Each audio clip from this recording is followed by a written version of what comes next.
कलयुग की स्थिति, कलिकाल के मनुष्यों के उद्धार का उपाय रामायण पाठ, उसकी महिमा, उसके श्रवण के लिए उत्तम काल आदि का वर्णन। प्रथमोध्याय।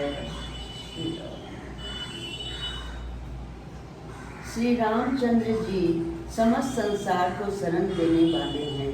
श्री राम के बिना दूसरी कौन सी गति है। श्री राम कलयुग के समस्त दोषों को नष्ट कर देते हैं, अतः श्री रामचंद्र जी को नमस्कार करना चाहिए। श्री राम से काल रूपी भयंकर सर्प भी डरता है। जगत का सब कुछ भगवान श्री राम के बस में है। श्री राम में मेरी अखंड भक्ति बनी रहे। हे राम, आप ही मेरे आधार हैं। चित्रकूट में निवास करने वाले भगवती लक्ष्मी, सीता के आनंद निकेतन और भक्तों को अभय देने वाले परमानंद स्वरूप भगवान श्री रामचंद्र जी को मैं नमस्कार करता हूँ। संपूर्ण जगत के अभीष्ट मनोरथों को सिद्ध करने वाले अथवा सृष्टि पालन एवं संहार के द्वारा जगत की व्यवहारिक सत्ता को सिद्ध करने वाले ब्रह्मा, विष्णु और महेश आदि देवता जिनके अभिन्न अंश मात्र हैं, उन परम विशुद्ध सच्चिदानंदमय परमात्मा देव श्री रामचंद्र जी को मैं नमस्कार करती हूँ तथा उन्हीं के भजन चिंतन में मन लगाती हूँ। ऋषियों ने कहा, भगवान आप विद्वान हैं, ज्ञानी हैं। हमने जो कुछ पूछा था वह सब आपने हमें भली भांति बताया है। संसार बंधन में बंधे हुए जीवों के दुख बहुत हैं। इस संसार में बंधन का उच्छेद करने वाला कौन है। आपने कहा है कि कलियुग में वेदोक्त मार्ग नष्ट हो जाएंगे।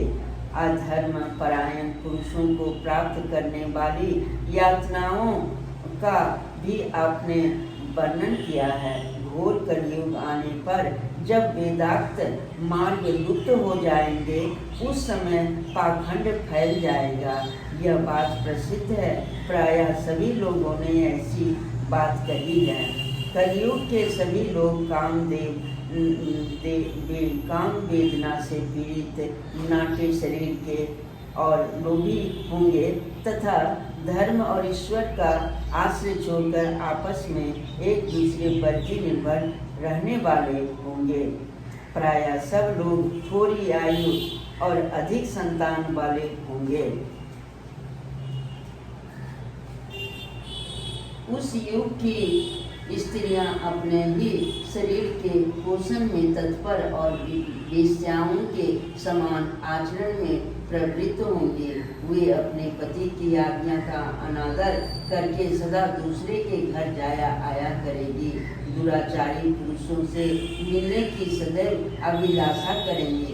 उत्तम कोटि की स्त्रियां भी पर पुरुषों के निकट ओछी बातें करने वाली होंगी, कठोर और असत्य बोलेंगी तथा शरीर को शुद्ध और सुसंस्कृत बनाए रखने के सद्गुण गुणों से वंचित होंगे। कलयुग में अधिकांश स्त्रियां वाचाल व्यर्थ बकवास करने वाली होगी। भिक्षा से जीवन निर्वाह करने वाले सन्यासी भी मित्र आदि के स्नेह संबंध में बंधे रहने वाले होंगे।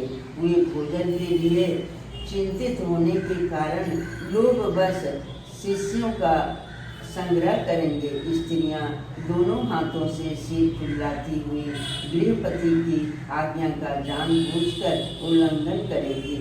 जब ब्राह्मण पाखंडी लोगों के साथ रहकर पाखंडपूर्ण बातें करने लगे, तब जानना चाहिए कि कलयुग खूब बढ़ गया। ब्राह्मण इस प्रकार घोर कलयुग आने पर सदा पाप परायण रहने के कारण जिनका